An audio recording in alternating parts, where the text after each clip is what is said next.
ఆరాధనకు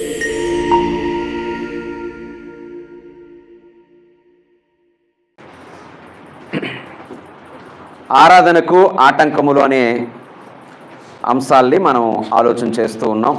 దేవుని ఆరాధించడానికి మనం వచ్చేటువంటి సందర్భాల్లో దేవుని ఆరాధించాలని మన మనసులో కలిగేటువంటి ఆలోచనలకి అనేకమైన ఆటంకాలు ఏర్పడుతూ ఉంటాయి. దేవుని యొద్దకు రావడానికి, ఆయన సన్నిధిలో కూడుకోవడానికి ఆటంకాలు ఏర్పడతాయి. కూడుకున్న మన మనసులో కూడా సంపూర్తిగా దేవుని ఆరాధించకుండా ఏవేవో పరిస్థితులు మనకు ఆటంకంగా తయారవుతాయి. అసలు ఈ ఆటంకాలు ఎందుకు ఏర్పడతాయి, ఎలా ఏర్పడతాయి, అవి ఏర్పడినప్పుడు ఎలా మనం వాటిని అధిగమించాలనే విషయాన్ని మనం ఆలోచన చేస్తాం. ఇందుకు పాత నిబంధన గ్రంథంలో ఇజ్రాయెల్ ప్రజలు ఐగుప్తు దేశంలో బానిసలుగా ఉన్నప్పుడు వారు దేవుని ఆరాధించడానికి పిలుపు వచ్చినప్పుడు వారు ఐగుప్తు రాజు అయిన ఫరోని అడిగి వారు దేవుని ఆరాధించడానికి బయలుదేరుతున్నప్పుడు ఫరో రాజు వారిని వెళ్ళనివ్వలేదు, వారిని ఆటంకపరిచాడు. ఆ పరిస్థితుల్ని ఆధారంగా తీసుకొని, ఆ బ్యాక్గ్రౌండ్ని మనం ఆధారంగా తీసుకొని నేటి క్రైస్తవ జీవితానికి కూడా వాటిని అప్లై చేసుకొని మనం ఈ వాక్యాలు ఆలోచన చేస్తున్నాం. అందులో భాగంగా మొదటిగా ఏం చూసామంటే దేవుని శక్తిని ఎరగకపోవడమే ఆరాధనకి ఆటంకం చూసాం. ఎందుకంటే ఫరో రాజు యెహోవా ఎవడు, యెహోవాను నేను ఎరగను, నేను మిమ్మల్ని పోనించడానికి యెహోవాను నేను ఎరగను అనేటువంటి మాట ఆయన అన్నాడు. కనుక ఈరోజు ఎవరైతే మనకు ఆటంకం అవుతారో, దేవుని దగ్గరికి రావడానికి ఎవరైతే మనకి ఆటంకపరుస్తారో వారికి దేవుని గురించి, దేవుని శక్తి గురించి తెలియదు అనే విషయం నేర్చుకున్నాం. అయితే వారికి తెలియకపోవడానికి కారణము మనం వారికి తెలిసేలాగా చేయలేదు, తెలిసేలాగా వారి ఎదుట మనము ప్రవర్తించలేదు. మన జీవిత ప్రవర్తన ద్వారా దేవుని ఎరిగిన వారిగా, ఆయన శక్తిని ఎరిగిన వారిగా, ఆయన యందు భయభక్తులు కలిగిన వారిగా మనం లేకపోవడం వల్ల వారికి మనం అవకాశం ఇచ్చాము. కాబట్టి వారు ఎంతో సులువుగా మనల్ని ఆటంకపరిచారనే విషయం నేర్చుకున్నాం. అయితే మనము దేవుని యందు భయభక్తులు కనపరుస్తూ దేవుని ఎరిగిన వారిగా మనం ఉంటే తద్వారా మన చుట్టూ ఉన్న జనాంగము ఆ దేవుని గురించిన భయభక్తులతో మనకు నష్టం కాకుండా మన ఆరాధనకు ప్రోత్సహిస్తారు, కానీ మనకు అడ్డు రారు. ఒకవేళ అయినా అడ్డు వచ్చారంటే వారు మన శ్రేయభిలాషులు కాదు. రెండోది నేర్చుకున్నాము ఆరాధనకు ఆటంకంలో రెండోది ఏంటి? సోమరితనమే ఆరాధనకి ఆటంకం. ఎందుకంటే ఫరో రాజు ఇజ్రాయెల్ ప్రజల మీద వేసిన నింద ఏంటంటే మీరు సోమరులు కనుక పని ఎగ్గొట్టి పని వదిలేసి తీరుబాటుగా ఉండడం కోసం మేము వెళ్తాము అని మీరు అంటున్నారు, కాబట్టి మీ పని పెంచుతాను, మీ యొక్క భారాన్ని పెంచుతానని పెంచేశాడు. ఫరో రాజు ఇజ్రాయెల్ ప్రజల మీద వేసిన నింద నేడు క్రైస్తవులుగా మన మీద అది నిజం. ఎందుకంటే కొన్నిసార్లు మన సోమరితనమే ఆరాధనకి ఏటవుతుంది, ఆటంకం అవుతుంది. కనుక మన పనిని ఏదైతే అన్నామో ఆ పని అవ్వడానికి లేదా ఇంకా ఇతర కారణాల వల్ల మనము ఇటు ఎడ్యుకేషన్లో వెనకబడడానికి కారణము, అటు వ్యాపారంగా లేక ఆర్థికంగా వెనకబడడానికి కారణము, అలాగే ఇటు ఆత్మీయంగా దేవునిలో కూడా వెనకబడడానికి కారణం సోమరితనం అనేది ఒకటి ఉంది. అది దైవ విధానం కాదు, దేవునికి ఇష్టమైన లక్షణం కాదు. ఆ సోమరితనాన్ని జయించాలనే విషయం నేర్చుకున్నాం. లేదంటే ఆత్మీయ ప్రయోజనాలు కోల్పోతాం. ఇటు ఎడ్యుకేషన్లో మనం వెళ్ళాల్సిన ఉన్నతమైన శిఖరాలకు వెళ్ళలేము, అటు ఆర్థికంగా కూడా ఫైనాన్షియల్గా కూడా మనం నష్టపోతాం. కనుక క్రైస్తవులుగా మనలో ఆ యొక్క సోమరితనం ఉండకూడదనే సంగతిని నేర్చుకోవడం జరిగింది. ఈరోజు మూడో విషయం నేర్చుకుందాం. ఓకే, ఏదైనా ఈరోజు కొంచెం మీరు ఓపిక పట్టాలి. ఒక విషయం మీకు చెప్పాలంటే కొన్ని విషయాలు అర్థమయ్యేలా మీకు చెప్పాల్సిన బాధ్యత నాకు ఉంది. ఏంటి అంటే నా వైపు ఒకసారి చూస్తూ బైబిల్ అలా మీరు చేతితో పట్టుకోండి. ఇజ్రాయెల్ ప్రజలు తరపున మోషే అహరోనులు మాట్లాడారు. ఇజ్రాయెల్ పెద్దలు కూడా వెళ్ళారు. అయ్యా మమ్మల్ని పంపించండి అని ఫరో రాజుని అడిగారు. ఫరో రాజు దానికి ఫలితంగా ఏం పెంచేశాడు? కనిపించేశాడు. అప్పుడు ఇజ్రాయెల్ ప్రజలకి మోషే అహరోనుల మీద, నాయకుల మీద కొంచెం అసహనం ఏర్పడింది. మీ వల్లే ఇంతకుముందు బాగానే పనిచేసుకునే మీరు అడగడం వల్లే రాజు కోపం వచ్చింది, రాజు ఏమో మా పనులు ఏం చేశాడు, పెంచేశాడని కోపం వచ్చింది. తర్వాత మోషే మళ్ళీ దేవుని మాటగా వెళ్ళి దేవుడు మనల్ని విడిపిస్తాడు, ఈ దేశం నుంచి మనల్ని తీసుకెళ్ళిపోతాడు, అబ్రాహాంకి, ఇస్సాకు, యాకోబుకి దేవుడు వాగ్దానాలు చేశాడు, దాని ప్రకారంగా దేవుడు మనల్ని తీసుకెళ్తాడంటే ఈ మోషే చెప్పిన మాట వాళ్ళు ఏం చేయలేదు, నమ్మలేదు. చూడండి ఒకసారి ఆలోచన నిర్గమకాండ 6వ అధ్యాయం. మనం 5వ అధ్యాయం చూసాం కదా, ఇప్పుడు 6వ అధ్యాయంలో ఆ విషయం రాయబడి ఉంది. ఓకే, 6వ అధ్యాయంలో 9వ వచనం చూడండి.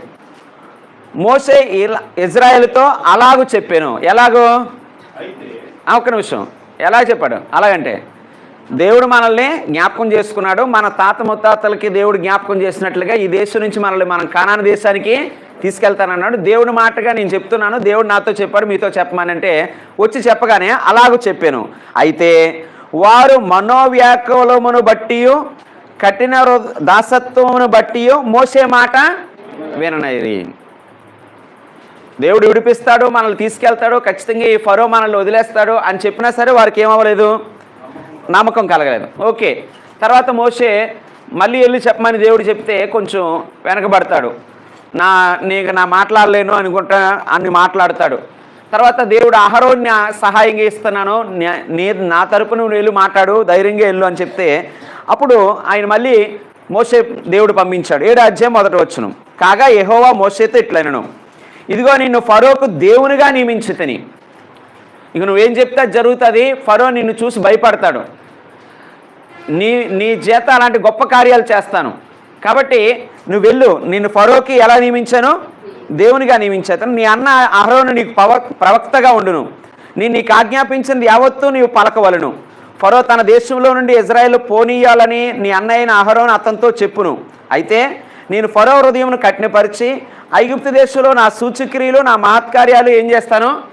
విస్తరింపజేస్తాను. నా శక్తి ఏంటో ఇది ఐగుప్తు దేశానికి, ఫరో రాజుకి తెలిసేలా చేస్తాను. మీరు అడిగినట్టునే ఫరో రాజు ఏం చేయడు? పంపించడు. అతను హృదయం ఏమవుతుంది? కఠినం అవుతుంది. అయినా పర్లేదు, అతని హృదయం కఠినమైతే నా శక్తి ఇంకా గొప్పగా చూపిస్తాను, నా కార్యాలు ఇంకా గొప్పగా అతని కన్నులు కరుపరుస్తాను.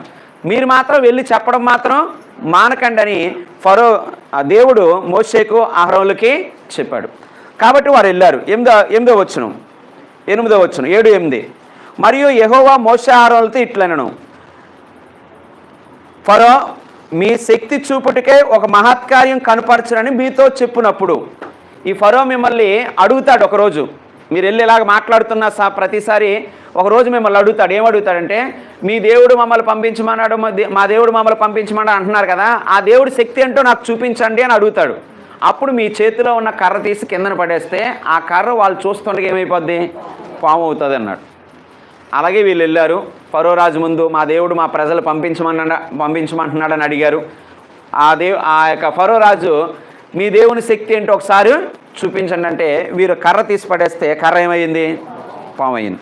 అప్పుడు ఆయన ఏం చేశాడు, 11 వచ్చును, అప్పుడు ఫరో తన విద్వాంసులను మంత్రజ్ఞులను పిలిపించెను, ఐగుప్తు శకునగాండ్రు కూడా తమ మంత్రముల చేత అలాగే చేశారు. అలా చేయడం అంటే వాళ్ళ కర్రలు పడేస్తే వాళ్ళ కర్రలు కూడా ఏమయ్యాయి, పాము అయ్యాయి. ఇప్పుడు ఫరోకి అంత ఎఫెక్ట్ ఏమనిపించలేదు. మీరు కర్రను పాము చేశారు, మా వాళ్ళు కూడా కర్రను పాము చేశారు, ఫరో హృదయం కఠినమైంది. కాబట్టి ఇజ్రాయెల్ ప్రజల్ని పర్మిషన్ ఇవ్వలేదు, అయిపోయింది. 15 వచ్చును, మోషే ఆరోనులకి దేవుడు చెప్తున్నాడు, పొద్దున్న నీవు ఫరో యొద్దకు మళ్ళీ వెళ్ళు, రేపు మళ్ళీ ఫరో దగ్గరికి వెళ్ళు. ఈసారి ఫరో ఎక్కడ ఉంటాడంటే ఏటొడ్డున ఉంటాడు.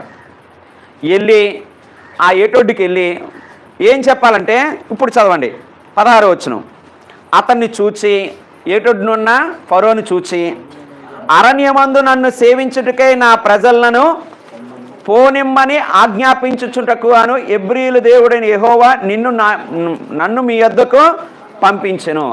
ఆ వరుడు గుర్తుంచుకోండి, దేనికి పంపించాలా, వీళ్ళు వెళ్ళిపోయేది దేనికి అరణ్యానికే, దేనికి ఆరాధించడానికి. 16 వచ్చిన పర్టికులర్గా అది ఉంటుంది.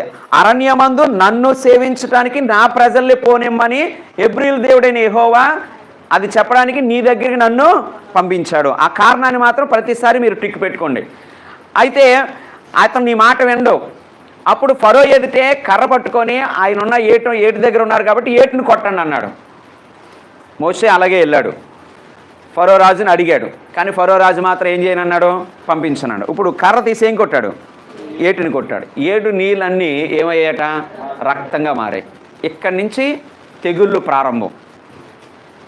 ఏమండి, ఇక్కడి నుంచి ఏం ప్రారంభం, తెగులు. ఐగుప్తు దేశం మీద దేవుడు తన తెగుళ్ళు ప్రభావం చూపిస్తున్నాడు. ఇంతకుముందు కర్రను పావం చేయడం అనేది జస్ట్ ఒక సూచక్రియ, ఒక ఇన్స్టెంట్. కానీ ఇక్కడి నుంచి ఐగుప్తు దేశం మీదకి నష్టము, ప్రజల మీదకి నష్టము, పశువుల మీదకి నష్టము, వాళ్ళ జీవన విధానానికి నష్టం ఏర్పడేలాగా ఏం ఏర్పడుతున్నాయి, తెగుళ్ళు ఏర్పడుతున్నాయి. ఇది ఫస్ట్ తెగులు. ఏం తెగులు ఇది, నీళ్ళు ఎలా మారడం, రక్తంగా మారడం. చదువుకున్న వాళ్ళందరూ బైబిల్లో 20వ వచనం చివరిలో ఉంటుంది, ఏటి నీళ్ళన్నీ రక్తంగా మార్చబడిను అని ఉంటుంది. 20వ వచనం చివరిలో ఉంటుంది. అది రౌండ్ చేసి అక్కడ 1 అని అంకె వేసుకోండి, తెగులు నెంబర్ 1 అని. బైబిల్లో చదువుకున్న వాళ్ళందరూ, నో బైబిల్లోని ఓకే, ఏటి నీళ్ళన్నీ ఎలా మారిననుంది, రక్తంగా మారను. అక్కడ అది మీరు టిక్ పెట్టుకొని ఉంచుకోండి. ఓకే, 22వ వచనం చదువుతున్నాను. ఐగుప్తు శకునగాండ్రు కూడా తమ మంత్రముల వలన అట్లు చేయగా, అట్లంటే బొబ్బట్లు కాదు, అట్లంటే వాళ్ళు కూడా ఏళ్ళని ఒక నీరుని ఎలా మార్చారు, రక్తంగా మార్చారు. అప్పుడు ఫరో హృదయం కఠినమాయేను. యెహోవా చెప్పినట్లు ఫరో హృదయం అయిపోయింది కఠినం, కాబట్టి పంపించను అన్నాడు. ఓకే, 8వ వచనం, నేను ముందే ఓపిక పట్టమన్నాను. 8వ వచనం, యెహోవా ఏటిని కొట్టిన 7 దినాలు అయిన తర్వాత, ఆఫ్టర్ 7 days 1 week తర్వాత మళ్ళీ మోషే ఆరోనులు ఎక్కడికి వెళ్ళారు, ఫరో ముందుకు వెళ్ళారు. మళ్ళీ ఏంటి, యెహోవా మోషేతో ఇట్లను, నీవు ఫరో యొద్దకు వెళ్ళి అతనితో నన్ను సేవించుటకు నా జనులను పోనిమ్ము. మళ్ళీ వర్డ్ వచ్చింది, నన్ను సేవించుటకు నా జనులను పోనిమ్ము. సేమ్ ఏం అడుగుతున్నారు, కారణము సేవించడానికే, దేవుణ్ణి సేవించడానికే మేము వెళ్తాం, మమ్మల్ని పోనివ్వండి అని. ఇప్పుడు 7 రోజుల తర్వాత వచ్చి అడిగారు. అప్పుడు పోనివ్వడం. అప్పుడు మీరేం చేయాలంటే కప్పలు రప్పించాలని చెప్పాడు. కప్పలు రప్పించారు. 6వ వచనం, అన్ని వచనాలు చదవడానికి టైం చాలదు. అహరోను ఐగుప్తు జలముల మీద తన చెయ్యి చాపెను, అప్పుడు కప్పలు ఎక్కి వచ్చి ఐగుప్తు దేశమును కప్పెను. తెగులు నెంబర్ 2. మొదట నీళ్లు రక్తమయ్యాయి, ఇప్పుడు మీరు 6వ వచనంలో టిక్కు పెట్టుకోవాల్సింది 2వ తెగులు. కప్పలు ఎక్కి వచ్చి ఐగుప్తు దేశంలో కప్పెను. కప్పలు అది 2వ తెగులు. టిక్కు పెట్టుకున్నారు 2 అని. ఓకే, మళ్ళీ అక్కడ చూడండి 7వ వచనం. శకునగాండ్రు కూడా తమ మంత్రముల వల్ల అలాగ చేసి ఐగుప్తు దేశం మీదకి కప్పలను రాజేశ్వరి. అప్పుడు ఇక్కడ కూడా వాళ్ళు ఏం చేయగలిగారు? ఐగుప్తు దేశపు శకునగాండ్రు చేశారు. ఫరో హృదయం అవుతుంది కఠినమైంది. చూడండి ఒకసారి 15వ వచనంలో చూడండి. ఫరో ఉపశమనం కలుగుట చూచి యెహోవా సెలవిచ్చినట్టు తన హృదయం కఠినపరుచుకొని వారి మాట వినకపోయేను. అయిపోయింది. నెక్స్ట్ 17వ వచనం. అహరోను తన కర్రను పట్టుకొని చెయ్యి చాపి ఆ దేశపు ధూళిని కొట్టినప్పుడు పేలు మనుషుల మీదకి జంతువుల మీదకి ఉండెను. ఏమొచ్చాయట? పేలు వచ్చాయి. ఇక్కడ మీరు ఆ వచనంలో ఐగుప్తు దేశం అంతటా ఆ దేశపు ధూళి అంతయు ఏమాయను? ఆ ధూళి అంతయు పేలాయను. ఆ మాట టిక్కు పెట్టుకోండి. 17 చివరిలో ఉంటుంది. ధూళి పేలాయను. అది 3వది. అది ఎన్నోది? 3వది. ఎన్ని తెగిలే? 1 నీళ్ళు రక్తంగా మరి. 2 కప్పలు వచ్చాయి. 3 ధూళి పేలాయి. ఇప్పుడు చూడండి 18. శకునగాండ్రు కూడా పేలను పుట్టించవలనని తమ మంత్రముల చేత అట్లు చేసిరి గాని అది వారి వల్ల కాలేకపోయాను. ఇంకా ఫరో రాజు యొక్క శకునగాండ్లకి మంత్రగాండ్లకి అవకాశం రాలేదు. అప్పుడు వాళ్ళే అంటున్నారట, పేర్లను మనుషుల మీదకి జంతువుల మీదకి ఉండగా 19 శకునగాండ్రు ఇది దైవశక్తి అని ఫరోతో చెప్పారు. ఇది మా వల్ల కాదు, మేము దుష్టశక్తితో 2 పనులు చేశాం కానీ అన్ని పనులు చేయలేము, ఇది ఎవరి శక్తి? దైవశక్తి అని చెప్పి యెహోవా దేవుడు మోషే అహరోనుతో చేసే కార్యాలకి ధీటుగా వారు ఏం చేయలేకపోతున్నారు? కార్యాలు చేయలేకపోతారు. అప్పుడు ఫరో హృదయం మారుతుంది అనుకున్నాం. అయితే అక్కడ ఉంది 19లోనే. అయితే యెహోవా చెప్పినట్టు ఫరో హృదయం ఏమైనా కఠినమాయనో అతను వారి మాట వెళ్ళలేదు, పంపించలేదు. ఎన్ని తెగిలే? 3 అయిపోయాయి. 20వ వచనం. కాబట్టి యెహోవా మోషేతో నువ్వు పొద్దున్న లేచి మళ్ళీ రేపొల్లు వదలొద్దు, ఫరో ఎదుట నిలువు, ఇదిగో అతడు ఏటి వద్దకు పోవును, నువ్వు అతను చూచి నన్ను సేవించుటకు నా ప్రజలు పోనిమ్ము. మళ్ళీ వచ్చింది వరుడు, నన్ను సేవించడానికి నా ప్రజల్ని పోనిమ్ము. నీవు నా ప్రజలు పోనీయనిడలా చూడుము, నేను నీ మీదకి నీ సేవకుల మీదకి నీ ప్రజల మీదకి నీ ఎండల్లోకి ఏగల గుంపు పంపేదను. ఏం పంపిస్తాను? ఏగల గుంపు పంపిస్తాను. వార్నింగ్ ఇచ్చాడు. 24వ వచనం.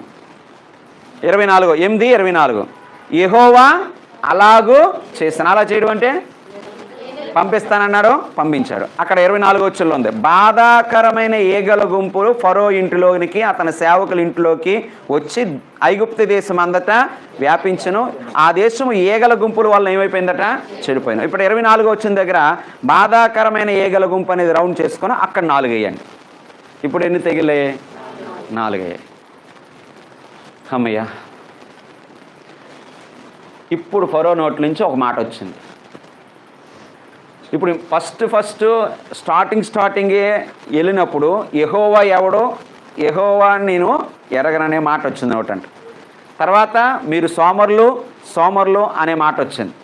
ఇప్పుడు ఏ మాట వచ్చిందంటే 25వ వచనం చూడండి. అప్పుడు ఫరో మోషేను అహరోనులు పిలిపించి మీరు వెళ్ళి ఈ దేశములో మీ దేవునికి బలర్పించుడని వారితో చెప్పగా, అమ్మయ్య ఈయన మనసు మారిందని చెప్పి ఎవరు మట్టుకు వాళ్ళు వెళ్ళి దేవుడికి బలి అర్పించారు అనుకుంటాం.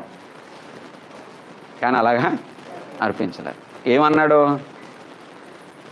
మీరు ఈ దేశంలో ఏమర్పించుకోండి, బలి అర్పించుకోండి అని చిన్న పర్మిషన్ ఇచ్చాడు. కానీ వీళ్ళు ఏమడుగుతున్నారు? దేవుడు ఏం చెప్పాడు?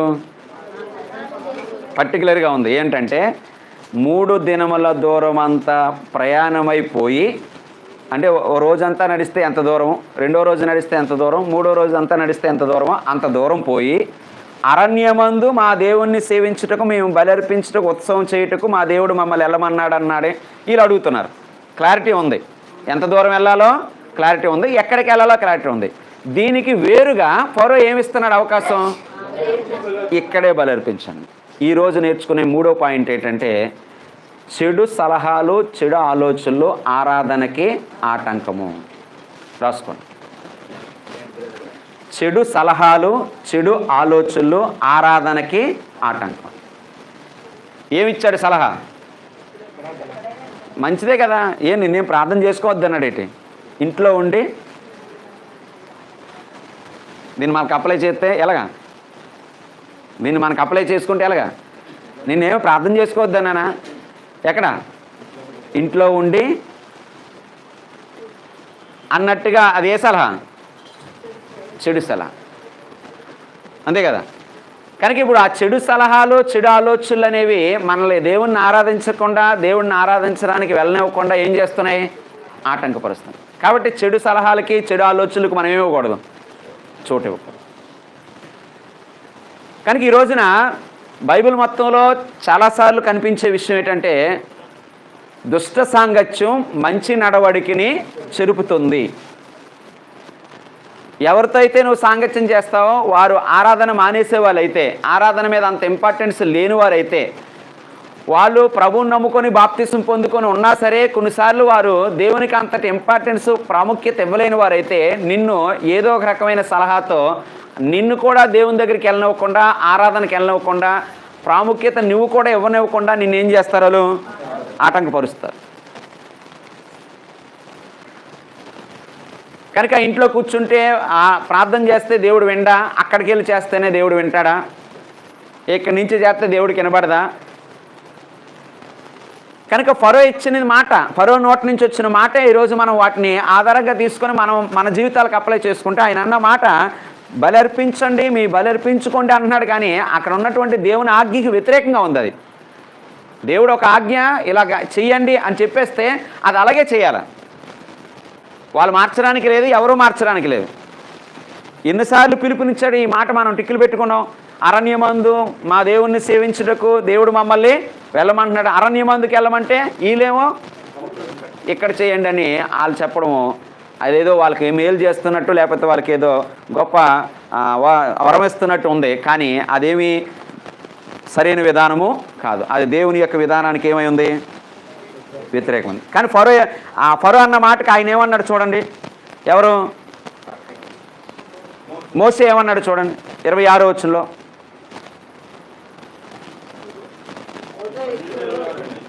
పన్నెండు కాదు, 8:26. మనం 12కి ఎందుకు వెళ్ళాం? 8:26 చదువు బాబు. మోసే ఎలాగా? ఇలాగే మేము అక్కడే ఈ దేశంలోనే బలి అర్పించతగదు, మా దేవుడైన యెహోవాకు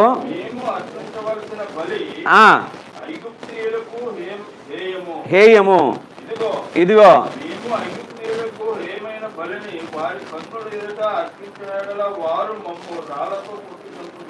వారు 27వ వచనం.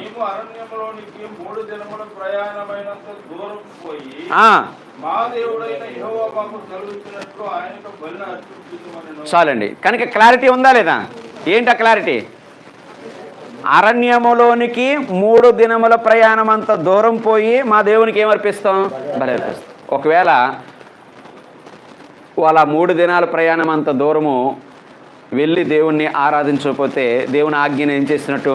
వ్యతిరేకించు.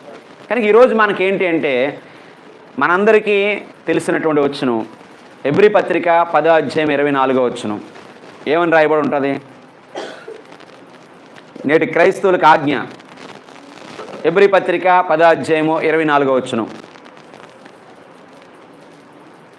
ఇది చూడండి. హెబ్రీ పత్రిక 10వ అధ్యాయము 24వ వచనం. కొందరు మానుకొనుచున్నట్టుగా సమాజంగా కూడుట మానక. మనల్ని ఏం చేయమంటున్నాడు? కూడుకోమంటున్నాడు. ఇది ఆజ్ఞ. వాళ్ళకి ఆజ్ఞ ఏంటంటే 3 దినముల దూరం అంతా ప్రయాణం పోయి అరణ్యంలో నాకు ఉత్సవం చేయండి. అదే చేయాలి. వాళ్ళు వేరొకరు ఏదో సలహా ఇచ్చారని చెప్పి చేస్తారా? చేయకూడదు. కనుక ఈరోజు మనకు ఆజ్ఞ ఏంటి? మనం ఏం చేయాలి? సంఘముగా, సమాజముగా ఏం చేయాలి? కూడుకోవాలి. సంఘంలో 2 కుటుంబాలు ఉన్నాయి. 2 కుటుంబాలు కూడుకోవాలి. సంఘంలో 4 కుటుంబాలు ఉన్నాయి, 4 కుటుంబాలు కూడుకోవాలి. సంఘముగా కూడుకొనుట అనేది క్రీస్తు ప్రభువు వారి ద్వారా మనకి ఇవ్వబడినటువంటి ఆజ్ఞ. కనుక కూడుకొనుట అనే దానికి వ్యతిరేకంగా ఎవరైనా ఒక సలహా ఇస్తే అదే సలహా చెడు సలహా. ఆ చెడు సలహా మనకి ఎలా ఉండొచ్చు అంటే ఈ ఫరో ఇచ్చినట్టుగా ఉండొచ్చు. ఫరో ఏమని మిమ్మల్ని ఏం చేయొద్దన్నాడా, బలి అర్పించుకోమన్నాడు కదా అంటే అదొక రకంగా మంచినట్టుగా లేకపోతే మనకేదో మేలు చేస్తున్నట్టుగా అనిపించవచ్చు సలహాలు కూడా. కానీ మనల్ని దేవుని ఆజ్ఞని మీరినట్టుగా ఉంది కాబట్టి అది సలహా మంచి సలహా కాదు. ఈ రోజున దేవుని ఆజ్ఞ మీరినట్టుగా సమాజంగా కూడుటనే దానికి ఆటంకంగా ఎవరు ఎన్ని సలహాలు ఇచ్చినా మనం సంఘంగా కూడుకోవడంలో మనం వెనకడుగు వేయకూడదు. రక్షింపబడిన 4 కుటుంబాలు, క్రీస్తు యేసు రక్తంలో కడగబడిన ఆ 10 కుటుంబాలు, లేకపోతే ఆ 50 మంది, లేకపోతే ఆ 30 మంది, లేకపోతే ఆ 20 మంది, వాళ్ళు 4 అవ్వచ్చు, 5 అవ్వచ్చు, 10 మంది అవ్వచ్చు, మొత్తం మీద సంఘం ఎంతమంది ఉంటే అంతమంది ఆదివారం ఆరాధనకి ఏం చేయాలి? సమాజముగా సంఘముగా కూడుకోవాలి. ఇది కొత్త నిబంధనలో ఇవ్వబడినటువంటి విధానం. ఈ కూడుకొనుట అనే దానికి వ్యతిరేకంగా ఈరోజు చాలా జరుగుతున్నాయి లోకంలో. ఏం జరుగుతున్నాయి చెప్తాను కొన్ని వచనాలు చూశాక. మనం ప్రభు బల కోసం వచనం చదువుతాం. కొరింథీ మొదటి పత్రిక 11వ అధ్యాయం చూడండి ఒకసారి. కొరింథీ మొదటి పత్రిక 11వ అధ్యాయం. మొదటి కొరింథీ 11వ అధ్యాయం 17వ వచనం.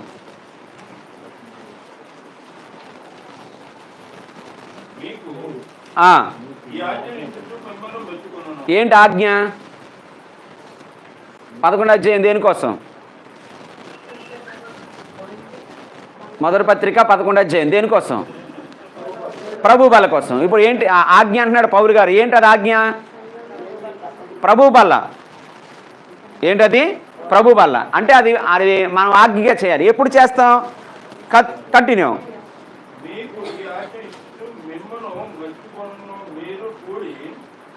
కూడి వచ్చుట. ఈ ఆజ్ఞ నెరవేర్చడానికి వాళ్ళందరూ ఏం చేస్తున్నారు? కూడుకోండి. ఆజ్ఞ ఏంటంటే ప్రతి ఆదివారము ప్రభు మరణాన్ని ఏం చేసుకోవాలి? జ్ఞాపకం చేసుకోవాలి. జ్ఞాపకం చేసుకోవాలంటే సంఘం అంతా ఏమవ్వాలి?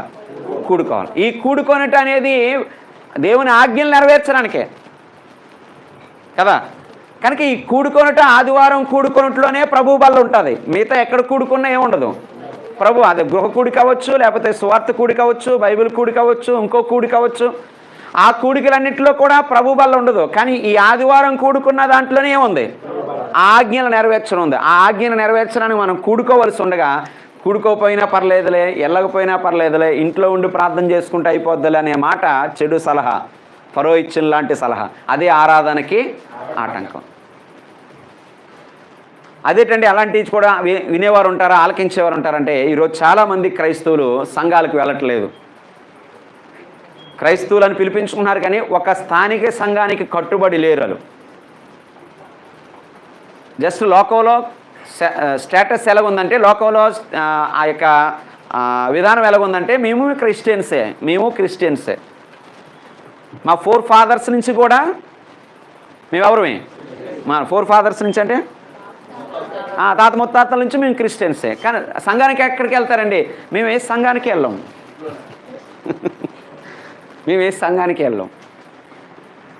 మరి సంఘానికి వెళ్ళకుండా, సంఘం అనే కుటుంబంలో సభ్యత్వం లేకుండా, తోటి సంఘస్థులతో కలిసి సహవాసం చేయకుండా ఎలా క్రిస్టియన్స్? ఒకవేళ యేసు ప్రభు ఏమైనా మనకి బాప్తిసం పొందండి, ఎవరి మట్టుకాలు ఉండండి అంటే మనకి బాధ ఉండకపోనేమో. అలా చెప్పకుండా ఏమన్నాడు? నా మరణాన్ని ఏం చేసుకోవాలి? జ్ఞాపకం చేసుకోవాలన్నాడు. మీరు కూడుకోవాలన్నాడు.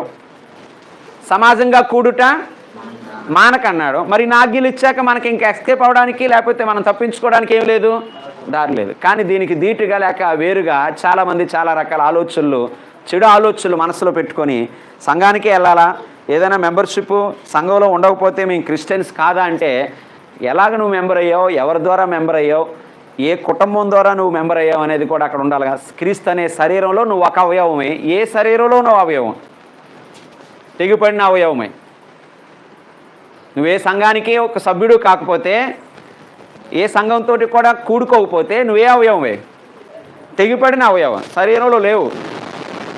తెగిపడిన అవయవానికి ఏమి లేదు, వాల్యూ లేదు. కనుక ఈ రోజున క్రైస్తవ సమాజంలో ఇలాంటి వ్యక్తులు ఉండడం మనం చూస్తూ ఉన్నాం. వారి విషయంలో మనం జాగ్రత్త పడాలి.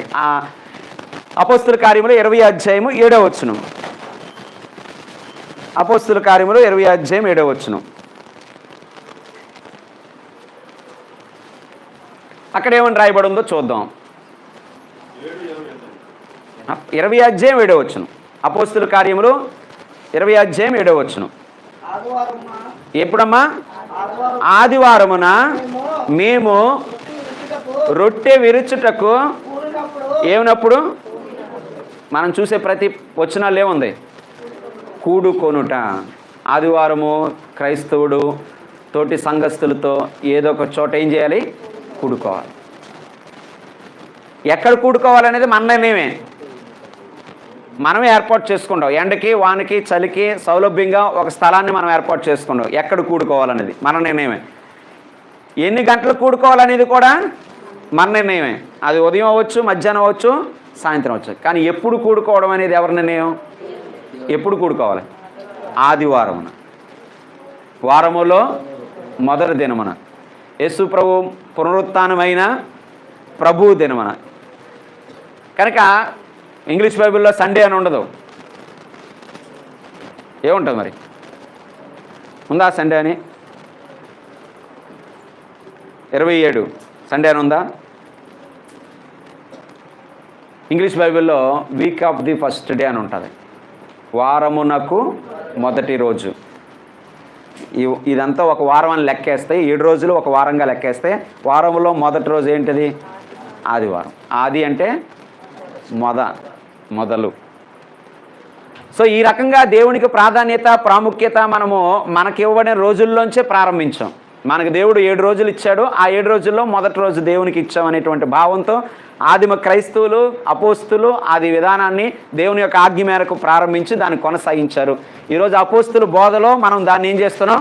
కొనసాగిస్తున్నాం. దీనికి ధీటుగా, వేరుగా, లేకపోతే దీనికి ప్రత్యామ్నాయంగా చెడు సలహా ఒకవేళ ఎవరైనా ఇస్తే, ఆదివారం కూడుకోపోయినా పర్లేదు, సంఘంగా చేరుకోపోయినా పర్లేదు, సమాజంగా అవ్వకపోయినా పర్లేదు, ప్రభు వల్ల పాలు పొందకపోయినా పర్లేదు అనే భావంతో ఎవరైనా ఇస్తే, ఆ చెడు సలహా ఒకవేళ మనం పాటిస్తే, చెడు సలహాలే మన ఆరాధనకి ఏమవుతాయి? ఆటంకం. ఒకవేళ చెడు సలహా అంటే, సలహా ఎవరిస్తారు? ఇతరులు ఇస్తారు. మీరు రాసుకున్న దాంట్లో చెడు సలహాలు, చెడు ఆలోచనలు ఎక్కడి నుంచి వస్తాయి? మనలోంచి వస్తాయి. కొన్నిసార్లు మనకే అనిపించవచ్చు, ఈ రోజుకి ఏం వెళ్తాంలే, ఈ రోజుకి ఏం కూడుకుంటున్నావులే అంటే, ఈ ఆలోచనలు వచ్చినా అదే ఆరాధనకి ఏమైంది? అందుకే 2 కలిపి చెప్పాను. చెడు ఆలోచనలు, చెడు సలహాలు ఆరాధనకి ఏమై ఉన్నాయి? ఆటంకాలు. అందులో ఏంటి చెడు అంటే, కూడుకోమని దేవుడు చెప్తే, ఒక చోట కూడి ప్రభు మరణాన్ని జ్ఞాపకం చేసుకోమని దేవుడు చెప్తే, అది అవసరం లేదని వచ్చే ఆలోచనలు, అది అవసరం లేదులే అని ఎవరైనా చెప్పే ఒక సలహాలు ఖచ్చితంగా దేవుని ఆజ్ఞకి, దేవుని చిత్తానికి ఏమన్నాయి? వ్యతిరేకమైనవి. నువ్వు జాగ్రత్త పడాలి. నీలో అలాంటి దుర్బుద్ధి పుట్టినా అది దేవునికి దూరం చేస్తుంది. ఎవరిలో పుట్టిన దుర్బుద్ధి అయినా నీ మీద ప్రభావం చూపినా అది నిన్ను దేవునికి ఏం చేస్తుంది? దూరం చేస్తుంది. ఇంకో విషయం తెలుసా? 14వ అధ్యాయం, అదే కొరింథీ పత్రిక 14వ అధ్యాయం 26వ వచనం. 14వ అధ్యాయం 26వ వచనం. అదే 1 కొరింథీ 14:26.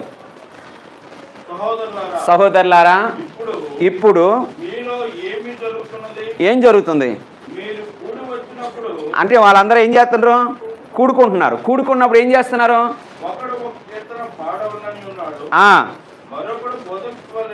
చూడండి, చాలండి.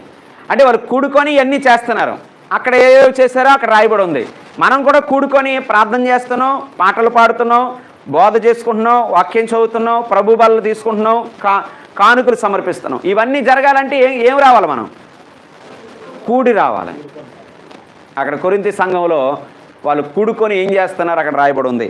కనుక ఇవన్నీ ఎందుకు చేయాలి, ఇవన్నీ ఎందుకు జరిగించాలి అంటే అక్కడ రాయబడి ఉంది. ఒక మాట చూడండి,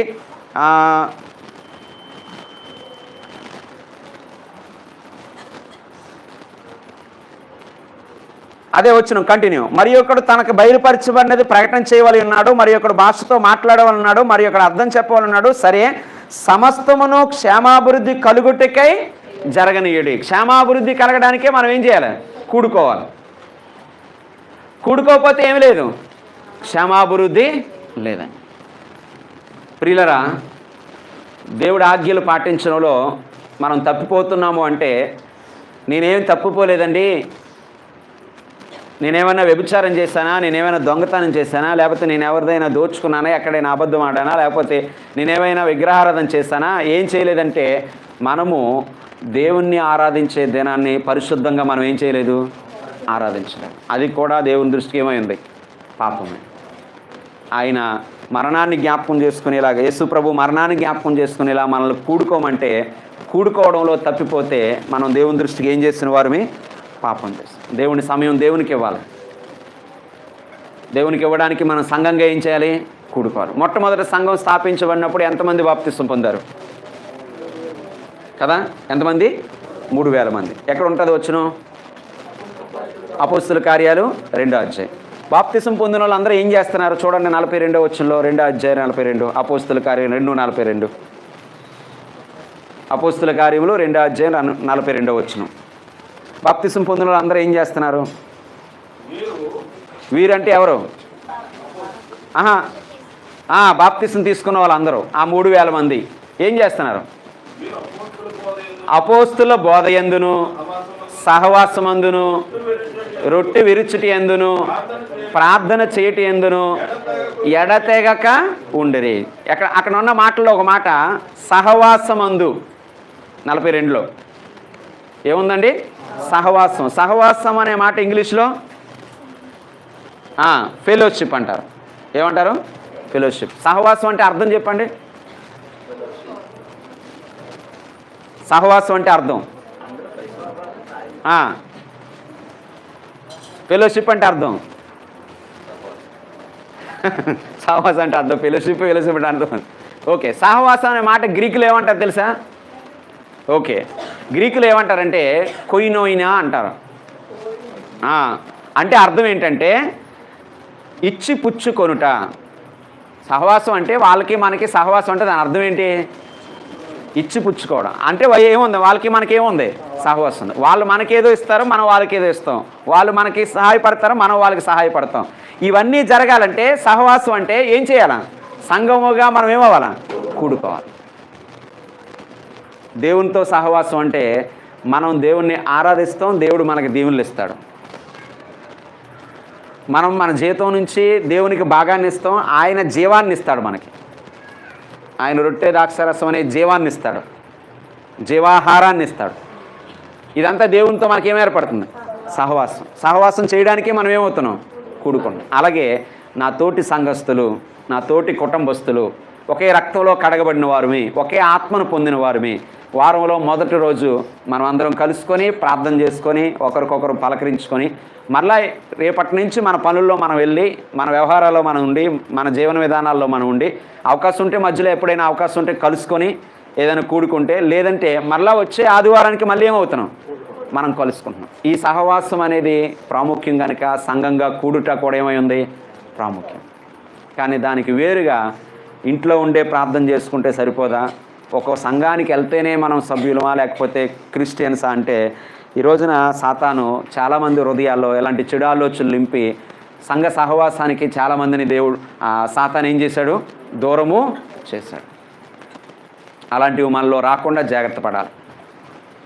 అసలు ఇదంతా ఎలా ఏర్పడిందంటే డిజిటల్ వచ్చాక ఎక్కువ ఏర్పడింది. ఏ వర్డ్ వచ్చాక? Digital word. డిజిటల్ వర్డ్ అంటే ఫోన్లు, సోషల్ మీడియా, లైవ్లు కదా. అందులోని ఇది ఎక్కువ ఎప్పుడు అలవాటు పడిందంటే కరోనా టైంలో అలవాటు పడింది. ఎక్కడుండి? ఇంటి దగ్గర ఉండి. ఒక వ్యాధి ప్రపంచం అంతా వ్యాపించి ఆ వ్యాధి ఒకరొకరు కలవడం వల్లే ఎక్కువగా స్ప్రెడ్ అవుతుందనే విషయం గ్రహించి ప్రభుత్వం ఆరోగ్య సూత్రాల్లో ఒక సూత్రంగా మీరు ఒకరినొకరు కలుసుకోవడం తగ్గిస్తే ఈ వ్యాధిని అరికట్టొచ్చనే ఉద్దేశంతో ప్రపంచం మొత్తం ఒక నియమాన్ని పెట్టింది. దేశం మొత్తం ఒక నియమం పెట్టింది. ఏంటంటే లాక్డౌన్ అని. ఒకరికొకరు ఏమవ్వకూడదు? ఎక్కువగా కలుసుకోకూడదని, ఎక్కువగా కూడుకోకూడదని. సో ఆ నిబంధనల మేరకి మనం ప్రభుత్వాన్ని గౌరవించి మనము సంఘంగా కూడుకోవడం మాని మనం ఉన్న ప్రాంతంలోనే లేక మనం ఉన్న ఇంట్లోనే కూడుకొని దేవుని వాక్యం అనేటువంటి ఒక గొప్ప సహవాసం మనకు ఉండాలి కనుక ఆ వాక్యాన్ని మనకున్న టెక్నాలజీని ఉపయోగించి ఈ యొక్క సోషల్ మీడియా ద్వారా వాక్యం వినడానికి మనం దాన్ని అలవాటు చేసుకున్నాం. ఇప్పుడు ఏ లాక్డౌను లేదు, ఇప్పుడు ఏ కరోనా లేదు, వేల మందిగా కూడుకొని ఫంక్షన్లు చేసుకుంటున్నారు, అన్నీ బాగున్నాయి. సో ఇప్పుడు కూడా మరి దానికి అలవాటు పడితే అంటే ఏ రకంగా అంటే నాకు బాగోలేదని కానీ లేకపోతే నేను మంచం మించి లేవలేకపోతున్నాను కానీ ఒకవేళ నువ్వు లైవ్లో ఉంటే లేకపోతే ఇలాగ ఫోన్లో మనం దేవుని వాక్యం వింటే అది వేరే విషయం. బాగోలేదంటే దాని అర్థం నువ్వు నడిచి ఎక్కడికి రాలేకపోతున్నావు, మంచం మించి లేవలేకపోతున్నావు, నువ్వు ఉన్నావు అక్కడ. లేదా నువ్వు మారుమూరు ఎక్కడికో వెళ్ళిపోయావు, ఏ నల్లమల్ల అరవలోకో ఎక్కడికో వెళ్ళిపోయావు, అక్కడ నీకు అనుకూలంగా ఏమీ లేవు. ఏమీ లేనప్పుడు లేక అక్కడ నేను అలా ఒంటరిగా ఉండడం కంటే ఈ యొక్క టెక్నాలజీ ఉపయోగించుకొని నా తోటి సంఘస్థులతోటి ఇలా లైవ్లో నీ ఉండి దేవుని వాక్యం వింటానంటే అది వేరు.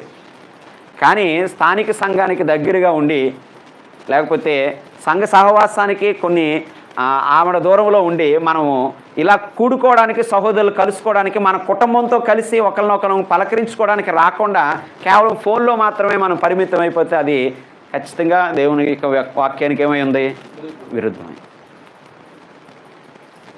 ఈరోజు కార్పొరేట్ అంటే బయట క్రైస్తవ్యం ఒక వ్యాపారంలో మారి చాలామంది బడా వ్యక్తులు వాళ్ళని ఇళ్ళకే పరిమితం చేసి కేవలం టీవీల్లో లేకపోతే యూట్యూబుల్లో మా లైవ్లు వస్తున్నాయి చూడండి, మీరు ఇంకెక్కడికి వెళ్ళవసరం లేదని చాలామందిని మభ్యపెట్టినటువంటి పరిస్థితులు కూడా ఉన్నాయి. ప్రియమైన దేవుని పిల్లలారా, సమాజంగా కూడుట, సంఘంగా కూడుట దేవుని ఆజ్ఞ. దానికి వ్యతిరేకంగా ఎవరు ఎన్ని సలహాలు ఇచ్చినా, ఎవరు ఎన్ని మాటలు చెప్పినా అది ఫరో లాంటి మాటలే. ఫరో ఏమన్నాడు? మనం ఆ నేపథ్యాన్ని మర్చిపోవద్దు, అక్కడి నుంచి వచ్చాం. ఏమన్నాడు? ఈ దేశంలోనే బలర్పించండి. సో ఈరోజు అలాంటి సలహాలు ఈరోజు సంఘానికి కూడుకోనివ్వకుండా చేస్తున్నాయి.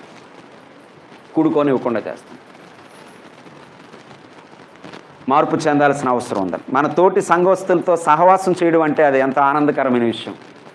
ఇక్కడికి వచ్చినప్పుడు నీ ముఖం వాళ్ళు చూసి, వాళ్ళ ముఖం నువ్వు చూసి బాగున్నామని పలకరించుకొని ఒకరికొకరు వందనాలు చెప్పుకొని మరలా వచ్చే వారం వరకు మన పనుల్లో మనం ఉన్నా, మన కోసం ప్రార్థన చేయడానికి నా కుటుంబం ఉందనే ఒక భరోసాతో మనం వెళ్ళడం.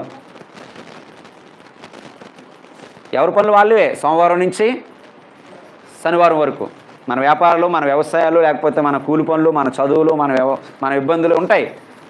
వెళ్తున్నా సరే నా కోసం సంఘం ఉంది, సంఘం నా కొరకు ఏం చేస్తుంటుంది, ప్రార్థిస్తుంటుంది. నా తోటి కుటుంబస్తులు ఉన్నారు, మళ్ళీ వాళ్ళు నేను కలుసుకోవాలి. ఎప్పుడు కలుసుకోవాలి? మళ్ళీ వచ్చే ఆదివారం నేను కలుసుకుంటాను అని ఆనందంతో రావడం, మళ్ళీ కలుసుకోవడం. కనుక ఈ 2 గంటలు మనకు సరిపోలేదు అనిపిస్తే ఏదో సెలవు రోజు వచ్చినప్పుడు మళ్ళా సంఘాలన్నీ కలిసి సహవాసం చేయడం, మన వ్యాపారానికి, మన ఉద్యోగాలకి ఇబ్బంది లేనటువంటి రోజు ఏదైనా వచ్చినప్పుడు మనం సహవాసం చేయడం. ఎందుకు ఇదంతా అంటే దేవుని ప్రేమలో మనం ఎదగడం. దీన్ని వద్దనుకునేవారు, కాదనుకునేవారు, నేను ఒక సంఘానికి సభ్యుడినే ఉండను, నేను క్రిస్టియనే అనుకునేవాడు, లేదా నేను ఫోన్లకి డిజిటల్ స్క్రీన్లకే పరిమితం అయిపోతాను అనుకునేవారు దేవుని వాక్యానికి ఏమై ఉన్నారు, వ్యతిరేకమైన. దేవుడైతే ఇలా చెప్పేశాడు, అది అలాగే మనం చేయాలి. దానికి వ్యతిరేకంగా మనం చేయకూడదని. 3 దినముల దూరం అంత ప్రయాణం పోయి మా దేవునికి ఏం చేయాలి, ఉత్సవం చేయాలి. నువ్వు ఈ దేశంలోనే బలర్పించమంటే అట్లు తాగదు. మోసే ఏమన్నాడు? అట్లు తాగదు అన్నాడు. అదే డైలాగ్ వచ్చింది కదా, అక్కడ డైలాగ్ ఏంటి? అట్లు తాగదు. కనుక ఈరోజు ఎవరైనా ఆ చెడు సలహా ఇస్తే మనం ఏం చెప్పాలా? అట్లు తాగదని చెప్పాలి. మేము ఏం చేయాలా? సంఘంలో కూడుకోవాలి, సంఘంలో దేవుణ్ణి ఆరాధించాలి, సంఘంగా మేము సమాజంగా కూడాలి. చివరిగా ఒక వచనం, అంటే ఈ కూడుకొనుట అనే దాని మీద ఒక వచనం చెప్తాను చూడండి. 2, 3 నా నామమున ఎక్కడ కూడి ఉండదో అక్కడ నేనుందును. ఎవరన్నారు? ప్రభువు అయిన యేసుక్రీస్తు. కూడుకొనుట్లో ఉన్నంత దైవ సన్నిధి ఇంకెక్కడ ఉంటుంది? ఎక్కడ ఉంటుంది? మీ సంఘం 4 అంటే 4 కూడుకోండి, అక్కడ కూడా దేవుడు ఉంటాడు. 50 మంది సంఘం ఉంటే 4 సంఘం ఉంటాడు. 4 ఉన్న సంఘమే 50 మంది ఉన్న సంఘం.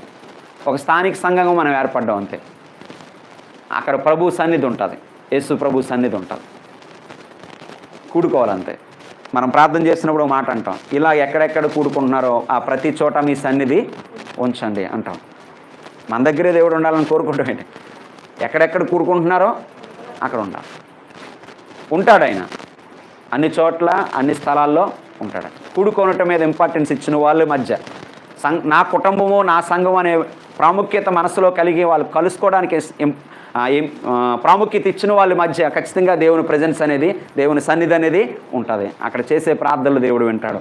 సంఘం యొక్క అవసరాలు దేవుడు చూస్తాడు. ఎందుకంటే అది దేవుడు మనకి ఇచ్చినటువంటి ఆజ్ఞ కాబట్టి దానిని మనం ఏం చేయాలి? నెరవేర్చాలి. మరొక విషయం ఉంది, చెప్పి ముగిస్తాను. ఏంటి ఆ విషయం అంటే, రండి అక్కడికి రండి, ఫరో రాజు దగ్గరికి రండి. ఎన్ని తెగులు చూసాం? 4 తెగుల తర్వాత నోరిప్పాడు. ఆ నోరిప్పి ఏమన్నాడు? ఇక్కడే అన్నాడు. మోసే ఏమన్నాడు? అట్లు తగదు. ఆ డైలాగ్ అప్పుడప్పుడు వాడుతూ ఉన్నాను. ఎవరైనా ఏదని చెప్తే, దేవుడికి వ్యతిరేకంగా ఎవరైనా ఏం చెప్పారనుకో, అప్పుడు ఏమన్నాను నేను ఒకటంట, అట్లు తగదన్నా. మీరు అలాగంటారేంటి? అదే సలహా బాగుందని ఇట్లే చేస్తాం అంటారు. చూద్దాం. 27వ వచనం చదవం, 28 చదవండి. 8వ అధ్యాయం 28వ వచనం. మళ్ళీ ఫరో మళ్ళీ ఇంకో సలహా ఇస్తాడు. అందుకు ఫరో,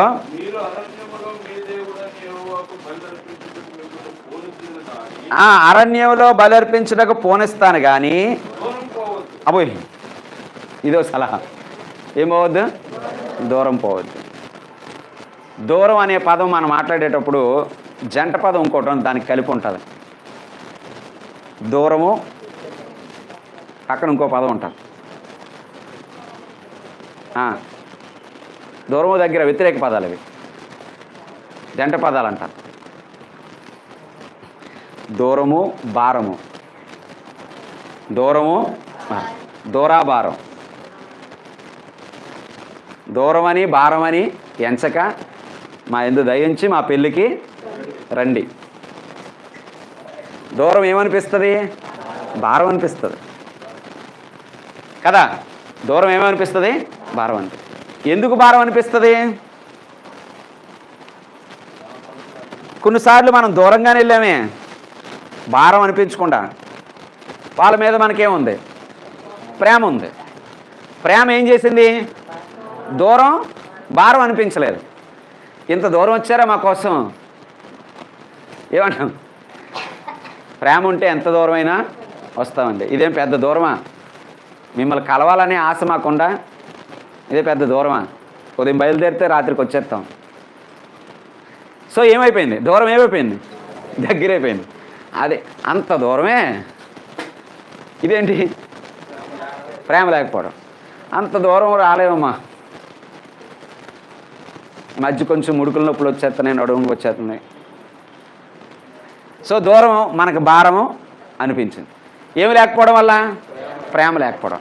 ఇప్పుడు సంఘాన్ని కలుసుకోవాలి, నా తోటి సంఘస్థులు కలుసుకోవాలి, మేమందరము కూడుకుంటామని ఒక నిర్ణయం తీసుకున్నాం, ఒక టైం పెట్టుకున్నాం, ఒక స్థలం అనుకున్నాం, ఒక టైం పెట్టుకున్నాం. అక్కడ మేమందరం కూడుకుంటున్నాం. ఆ కూడుకునే స్థలానికి మేము వెళ్ళాలి అనుకున్నప్పుడు, మనం రావాలనుకున్నప్పుడు, కూడుకునే స్థలానికి మనం ఎంత దూరంలో ఉన్నామో, ఒక 5 కిలోమీటర్లు ఉందో, 2 కిలోమీటర్లు ఉందో, 3 కిలోమీటర్లు ఉందో.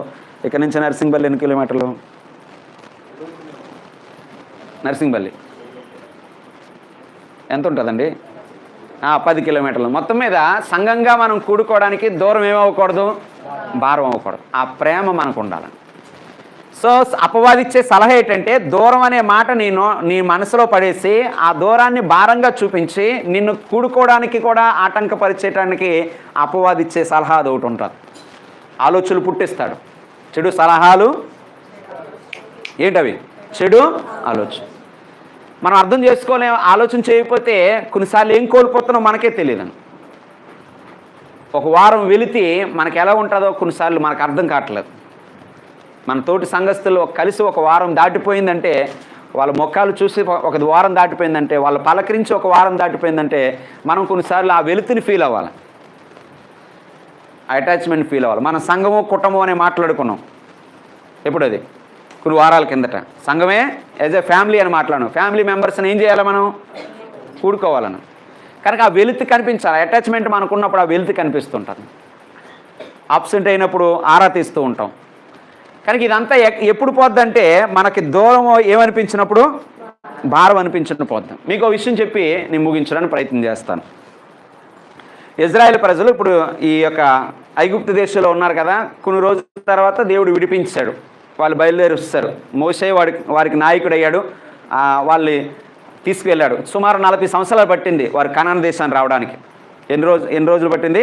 40 రోజులు. ఓకే. అయితే వాళ్ళ కనాను దేశానికి వచ్చే లోపు దేవుడు వారికి ఒక ధర్మశాస్త్రం ఇచ్చాడు, కొన్ని ఆజ్ఞలు ఇచ్చాడు. అంతేకాకుండా వారిని నేను నివసించడానికి మీరు ఏం కట్టాలి? మందిరం కట్టాలని చెప్పాడు. దాని ముందు డేరాలతో కట్టండి, మీది అక్కడ దేశంలోకి వెళ్ళిపోయాక అది పర్మనెంట్గా కట్టుకోవచ్చు. ముందు ప్రయాణంలో ఉన్నప్పుడు ఎలా కట్టారు? డేరాలే. ఇప్పుడు ఈ డేరాలతో ఉన్న మందిరము 40 సంవత్సరాలు మోసుకొని తీసుకెళ్ళి మొత్తం మీద వాళ్ళు ఎంటర్ అయినటువంటి దేశంలో పెట్టారు ఒక చోట. అది ఏ చోట దేవుడు పెట్టమంటే ఆ చోట పెట్టాలి. ఇప్పుడు చూడండి ఒకసారి ద్వితీయోపదేశకాండం 12వ అధ్యాయం. ఈ వచనం చాలా ఇంపార్టెంట్, అందరూ తీర్చి చదవండి. ద్వితీయోపదేశకాండం 12వ అధ్యాయం.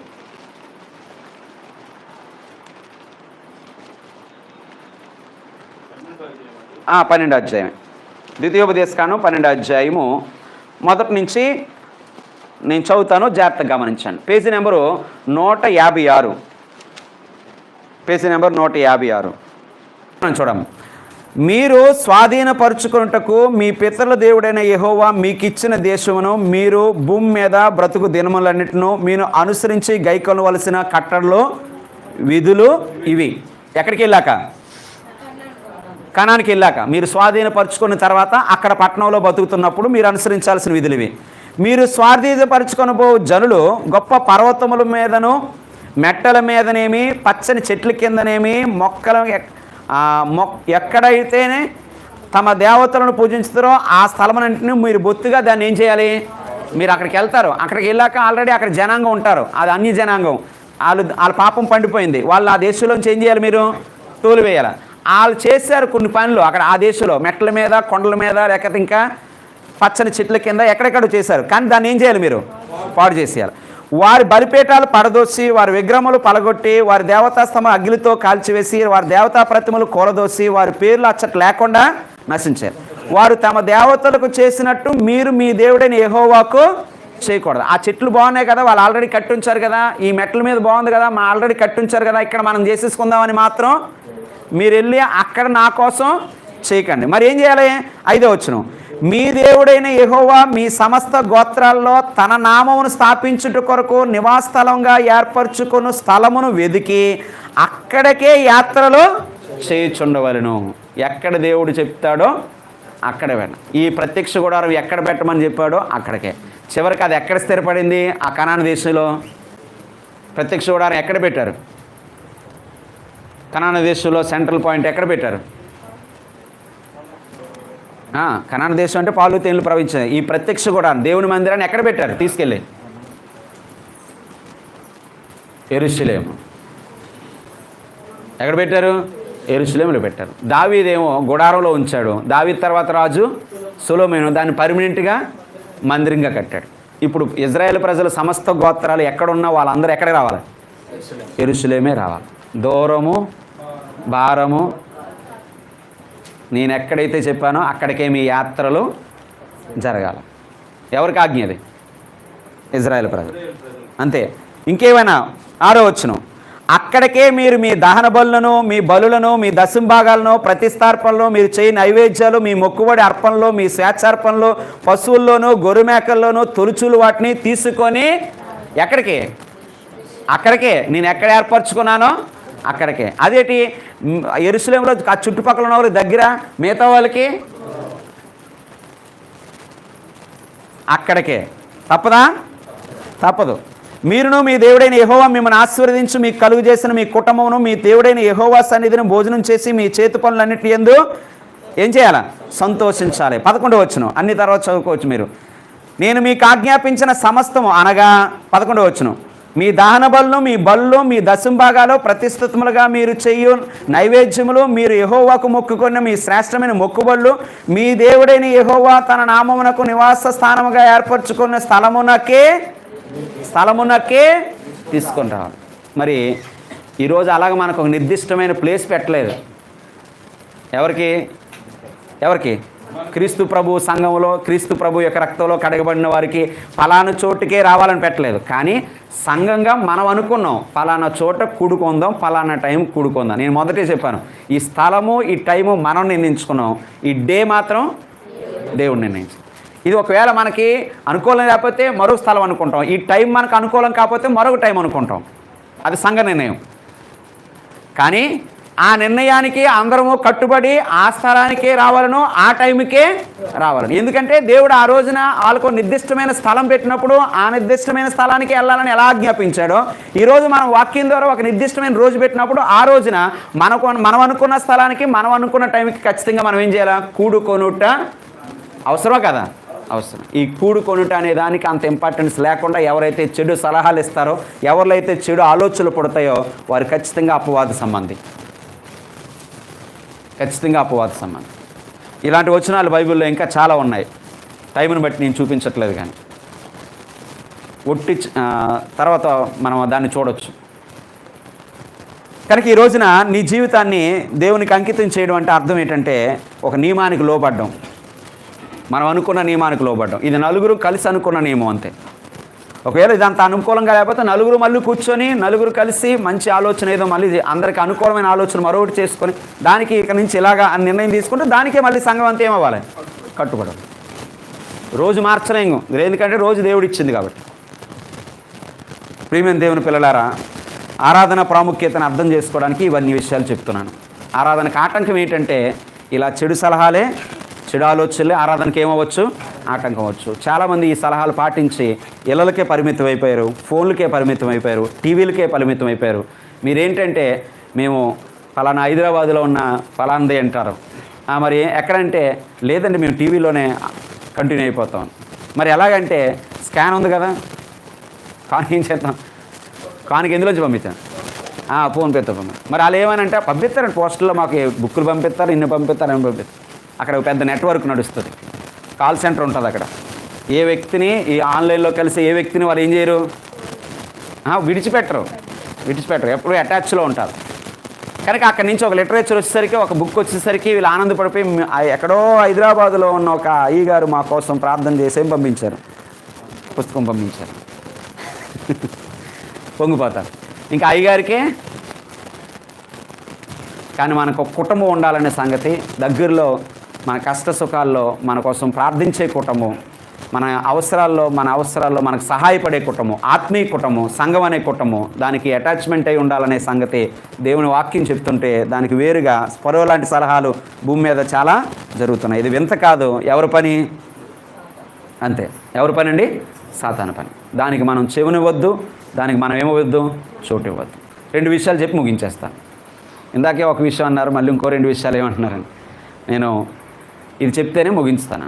ఏంటంటే బైబిల్లో అపోస్తుల కార్యాల్లో 8వ అధ్యాయంలో ఐతోపియా అనే ప్రాంతం నుంచి, అది ఆఫ్రికాలో ఉంటుంది, ఐతోపియా అనే ప్రాంతం నుంచి యెరూషలేములోకి దేవుణ్ణి ఆరాధించడానికి వచ్చాడు ఒక మంత్రి గారు. చాలా జాగ్రత్త వినండి. ఎవరండి? ఒక మంత్రి గారు ఎక్కడి నుంచి ఎక్కడికి? ఐతోపియా అనే దేశం నుండి యెరూషలేము వచ్చాడు దేవుణ్ణి ఆరాధించి. అపోస్తుల కార్యం 8వ అధ్యాయం ఒకసారి 26, 27 వచనాలు చూడండి. అపోస్తుల కార్యములు. ప్రభు దూత ఫిలిప్ అనే సేవకుడితో మాట్లాడుతుంది. నీవు లేచి దక్షిణంగా వెళ్ళి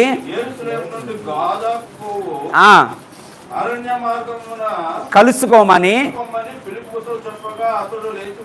ఇప్పుడు యెరూషలేము నుంచి ఎవరో వెళ్ళిపోతున్నారో ఆయన కలుసుకోమని, గాజా దగ్గర కలుసుకోమని పిలుపుకి చెప్తే పిలుపు వెళ్ళాడు. వెళ్తే అతను ఎవరో అప్పుడు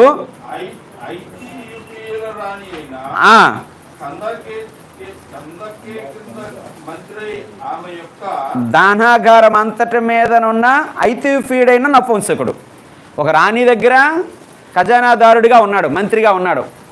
ఆ మంత్రిగా ఉన్న వ్యక్తి ఆయన నపుంసకుడు. ఆయన ఆరాధించుటకు యెరూషలేమునకు వచ్చాను. అంతే. ఎక్కడికి వచ్చాడు? యెరూషలేము. అప్పుడు పిలుపు వెళ్ళి తనకు వాక్యం చెప్తాడు, యేసు ప్రభుని గురించి చెప్తాడు. అప్పుడు యేసు ప్రభు యొక్క విషయాలు తెలుసుకొని నమ్మి బాప్తిసం పొందుతాడు. మనం అది 38వ వచనంలోకి వస్తే బాప్తిసం పొందినట్టుగా రాయబడి ఉంటుంది వాక్యం విని. నేను ఎందుకు ఇదంతా వచనం జ్ఞాపకం చేశాను? అతను ఎక్కడి నుంచి ఎక్కడికి వెళ్తున్నాడు అనేది ఈరోజు మనకు అర్థం కాలే. ఫరో ఏమన్నాడు? దూరం పోవద్దు అన్నాడు. కానీ దేవుణ్ణి ఆరాధించడానికి మన కుటుంబం ఎక్కడ కూడుకుంటే అక్కడికి వెళ్ళడానికి దూరం భారంగా ఏముండకూడదు అనిపించుకో. దేవుని ఆజ్ఞలు నెరవేరుస్తున్నాం, అది మనం అర్థం చేసుకోవాల్సిన అవసరం ఉంది. 2 విషయాలు అన్నాను కదా, ఒక విషయం చెప్పాను. నపుంసకుడు ఎంత దూరమైనా దేవుణ్ణి ఆరాధించడానికి ఏం చేస్తున్నాడు? వెళ్తున్నాడు. మనం వెళ్ళాల్సిన అవసరము ఉంది. సంఘం అనే కుటుంబాన్ని కలుసుకోవడానికి ఎంత దూరమైనా మనం ఏం చేయాలి? వెళ్ళాలి. ఈ రోజున ఇక్కడ అద్దుకుండొచ్చు, నువ్వు తర్వాత ఎక్కడో నువ్వు ఇల్లు కొనుక్కోవచ్చు, లేదా ఉద్యోగం ఎక్కడో రావచ్చు. కానీ నువ్వు స్థానిక సంఘంతో అటాచ్మెంట్ అనేది పోగొట్టుకోకుండా మనం ఎప్పుడూ ఉండాల్సిన బాధ్యత మనందరి మీద ఉందండి. ఓకే, ఇప్పుడు పాత నిబంధన కాలంలో ఇజ్రాయేల్ ప్రజలకి దేవుని మందిరం ఎక్కడ ఉంది? ఒకసారి చెప్పండి, ఎక్కడ ఉంది? యెరూషలేం. ఎవరు కట్టారు? అది సొలొమోన్ రాజు కట్టారు. ఎన్ని సంవత్సరాలు పట్టింది? మన సొలొమోన్ రాజు గురించి స్టార్ట్ చేశారా? మీకు అందులో ఇంకా వస్తుంది. ఎన్ని సంవత్సరాలు పట్టింది? సుమారు 7 సంవత్సరాలు పట్టింది. ఎన్ని సంవత్సరాలు? 7. సొలొమోన్ పరిపాలన ఒక 40 సంవత్సరాలు చేశాడు ఆయన. సొలొమోన్ చనిపోయాడు. తర్వాత వాళ్ళ కొడుకు వచ్చాడు. ఎవరైనా? రెహబాము అని. వాళ్ళ కొడుకు వచ్చాక రాజ్యంలో అసమ్మతి ఏర్పడింది. ఒక 10 గోత్రాల వారు వేరైపోయారు. ఆంధ్ర తెలంగాణ ఇడిపోయినట్టు ఇడిపోయారు సొలొమోన్ తర్వాత. ఆంధ్ర తెలంగాణ ఇడిపోయినప్పుడు జరిగింది ఏంటంటే, హైదరాబాద్ ఎక్కడ ఉండిపోయింది? తెలంగాణలో ఉండిపోయింది. అలాగా ఈ యెరూషలేం మందిరము 10 గోత్రాల వైపు లేదు, మిగతా 2 గోత్రాల వైపు ఉండిపోయింది. సొలొమోన్ కొడుకు వైపే ఉండిపోయింది. ఈ 10 గోత్రాలు వేరైపోయి సొలొమోన్ దగ్గర పనిచేసినటువంటి ఒక దాసుని రాజుగా పెట్టించుకున్నారు. ఆయన పేరు యరొబాము. జాగ్రత్త వినండి. ఇప్పుడు యరొబాము దగ్గర ఉన్న 10 గోత్రాల మంది ప్రజలకు కూడా మందిరం ఏంటి? యెరూషలేమే. ప్రతి ఏటా ఏం చేయాలి? సంవత్సరానికి 3 సార్లు ఎక్కడ రావాలా? అప్పుడు సింహాసనం మీద ఉన్న యరొబాము అనుకుంటాడు, ఈ ప్రజలు ఇలా ప్రతిసారి అక్కడికి వెళ్తూ ఉంటే అలాగా ఆ రాజుతో మాట్లాడి, ఆ రాజు వీళ్ళతో మాట్లాడి మొత్తం మీద మళ్ళీ ఆ రాజునే కోరుకొని నన్ను దించేస్తారేమో. ఇలా కాదు, ఇలా అక్కడికి వెళ్ళకుండా ఏం చేద్దామంటే ఇక్కడెక్కడేద్దాం ఏదో ఒకటి అని 2 దూడలు ఎడేస్తాడు. ఏంటి ఎట్టి ఏమన్నాడు చూడండి ఒకసారి. రాజుల మొదటి గ్రంథం 12వ అధ్యాయం. ఈ జనులు యెరూషలేమునందున్న యెహోవా మందిరము మందు బలులు అర్పించుటకు ఎక్కిపోవచ్చుండిన ఎడల ఈ జనుల హృదయము యోధారాజైన రెహబామును తమ యజమానుని తట్టు ఏమైపోద్ది? తిరుగును. అప్పుడు వారు నన్ను చంపి యోధారాజైన రెహబామును మరలా చేరుదురు. రాజ్యం మరలా ఎవరిదైపోద్ది? దావీదు సంతతి వారిది అవుతుందని యరొబాము తన హృదయంలో తలంచి ఏం చేసి తలంచి ఆలోచన చేసి 2 బంగార దూడలు చేయించి జనులు పిలిచి యెరూషలేమునకు పోవుట మీకు బహు కష్టము. ఎంత మంచి సలహా, మంచి సలహా కదా. ఏ సలహా ఇది? చెడు సలహా. మీరు అంత దూరం వెళ్ళడం నేను చూడలేకపోతున్నాను. ఎండప్పుడు వెళ్తున్నారు, మళ్ళీ ఎప్పుడో వస్తున్నారు, ఇది నాకేమీ నచ్చట్లేదు అని ఏమంటున్నాడు? అంత దూరం వెళ్ళడం ఏంటట? యెరూషలేముకు పోవుట మీకు బహు కష్టము. ఇజ్రాయేల్లారా, ఐగుప్తులో నుండి మిమ్మల్ని రప్పించిన మీ దేవుడైన యెహోవా దేవుడు ఇవే అని చెప్పి ఒకటి బేతేలునందును ఒకటి దానునందు ఉంచెను. దాను వరకు ఈ రెండింటినీ ఒకదాన్ని జనులు పూజించుటకు రాజు చేసిన కార్యం పాపమునకు కారణమాయెను. ఏ సలహా ఇది? చెడు సలహా. ఏం చేయడానికుండా? ఎక్కడికి దేవుడు వెళ్ళమంటే అక్కడికి వెళ్ళక. కూడుకొనుటకు వేరుగా నీకు ఎన్ని ఆలోచనలు చెప్పినా అవి పాపానికి ఏమవుతాయి? కారణం అవుతాయి. అక్కడికి ఏం వెళ్ళి కూర్చుంటావు? అన్ని సౌకర్యాలు లేవు కదా. అది అసలు మందిరం ఏంటి? ఒక ఇల్లే కదా. అక్కడ కుర్చీలు ఉన్నాయా? ఇలాంటివన్నీ కూడుకోనివ్వకుండా, మనం సంఘంగా కుటుంబంగా చేరుకోనివ్వకుండా వచ్చే చెడు ఆలోచనలు, చెడు సలహాలు, ఇలా ఎన్నో వస్తాయో. మనం ఒకప్పుడు కొప్పాకలో ఎక్కడ కూడుకున్నాం? కొప్పాక సంఘం ఏర్పడినప్పుడు ఎక్కడ కూడుకున్నాం? పాకలో, ఒక పాకలో, పేడతో అలికిన పాకలో. గంగదేపేటలో అలా కూడుకున్నాం, చాలా చోట్ల. కనుక సంఘంగా ఏర్పడినప్పుడు నిర్దిష్టమైన స్థలం అనేది మనకి ఇంపార్టెన్స్ లేనప్పుడు మనం ఆ సౌలభ్యం కొరకు మనం ఎక్కడ అనుకున్నాం. కానీ మనం చేరుకున్నది సంఘంతో అనేటువంటి, లేక దేవుని పిల్లలతో అనేటువంటి విషయం ఉంటే అక్కడ కుర్చీ ఉందా, కిందన అలికి ఉందా, లేకపోతే అది గచ్చు ఉందా, టైల్ ఉందా, ఇది కాదు. నేను సంఘం అనే కుటుంబాంతో అటాచ్మెంట్ అయ్యి ఉండాలి. ఈ రోజున ఆ ప్రాముఖ్యతని చాలామంది మర్చిపోతున్నారు. ఆ మర్చిపోయి చాలా విషయాల్లో దేవునికి వ్యతిరేకం అయిపోతున్నారు. అలాంటి ఆలోచనలు మనలో ఎప్పుడూ రాకుండా ఉండాలని ఈ మాటలు దేవుడు మనతో మాట్లాడుతున్నాడు. కనుక ఈ దేశంలో బలర్పించండి అంటే ఆ చెడు సలహా మోసే ఏమనిసాడు, అట్లు చెయ్య తగదు. ఈ దూరం వెళ్ళొద్దు అంటే అది కూడా తగదు. మేము 3 దినముల దూరం అంతా పోయి అరణ్యంలోనే మేమే అర్పిస్తాం, బలర్పిస్తాం. కనుక ఈ రోజున దేవుడు మనల్ని కూడుకోమని చెప్పాడు, కూడుకోవాలంతే. ఆదివారం కూడుకోమన్నాడు, ఆదివారం కూడుకోవాలి. ఎక్కడ కూడుకోవాలనేది మన నిర్ణయం. అది ఆ నిర్ణయానికి మనం అందరం కట్టుబడి అక్కడే కూడుకుందాం. ఎప్పుడు కూడుకోవాలనేది మన నిర్ణయం. దాని ప్రకారంగా మనం అప్పుడే కూడుకుందాం. 2-3 కూడినప్పుడు ఎవరుంటారు? దేవుడు ఉంటారు. ఆ దేవుని మీద మర్యాద చూపుదాం, మనం గౌరవం చూపుదాం, సంఘం పట్ల గౌరవాన్ని చూపుదాం. మనం ఆ యొక్క విధానాన్ని వెనకేయడానికి ఎప్పుడు ప్రయత్నము చేయొద్దు. దూరం భారం అనేది మనసులో ఏర్పడే ఆలోచనలు బట్టి ఏర్పడుతుంది తప్ప కిలోమీటర్లు బట్టి ఏర్పడదు. మనసు ఉంటే అన్నీ దగ్గర అవుతాయి, అందరూ దగ్గర అవుతారు. అలా ఉండాలని ప్రభు పేరట మిమ్మల్ని హెచ్చరిస్తూ, నన్ను హెచ్చరించుకుంటూ ఈ మాటలు ముగిస్తున్నాను. ఓపికతో ఉన్న మీ అందరికీ కూడా క్రీస్తు యేసు పేరట వందనాలు తెలియజేస్తున్నాను.